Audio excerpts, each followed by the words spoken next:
Mga boss, Pinoy middleweight prospect na si Weljon Mindoro mapapalaban sa San Antonio, Texas sa darating na June 7.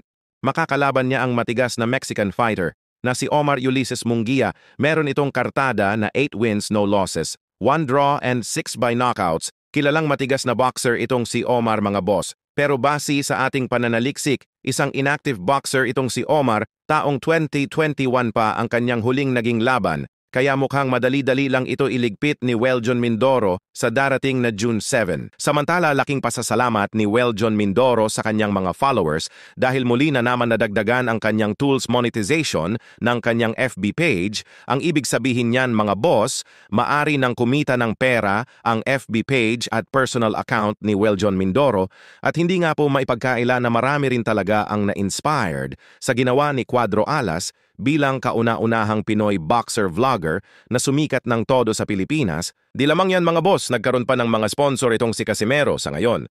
Marami na tayong nakikitang Pinoy boxer vloggers, kasama na dyan ang mga MMA fighters, kung saan maaari nating sabihin na kumikita na rin sila sa social media. Samantala, pambato natin na si Arnel Baconaje tila naging dismayado sa nangyaring kontrobersyal na laban nila Emmanuel Navarrete. At pambato natin na si Charlie Suarez, base nga po dito sa post ni Arnel Baconaje, mga boss, kung saan pinakita niya ang napakalaking sugat sa noo at halos maligo na sa dugo itong kasalukuyang WBC Cruiserweight World Champion na si Badou Jack. Pero sa kabila ng napakalaking sugat na yan, ay nagawang tapusin nitong si Badou Jack ang buong 12 rounds.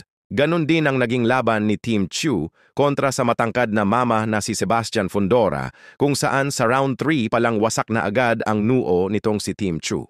Pero nagawang tapusin ni Team Chu ang buong 12 rounds, so parehong lumalaban sa PBC sila Badou Jack at Team Chu. Pero mga boss, pagdating dito kay Navarrete, na lumalaban sa top rank promotion ni Lolo Bob Arum. Aba, mga boss, kahit nga po sa iba't ibang lahi ay sinasabi nila na isang clear punch ang nagpadugo sa itaas ng kilay ni Navarrete, at hindi naman kalakihan ang naging sugat nitong si Navarrete kung ikukumpara natin kay Badou Jack at Team Chu.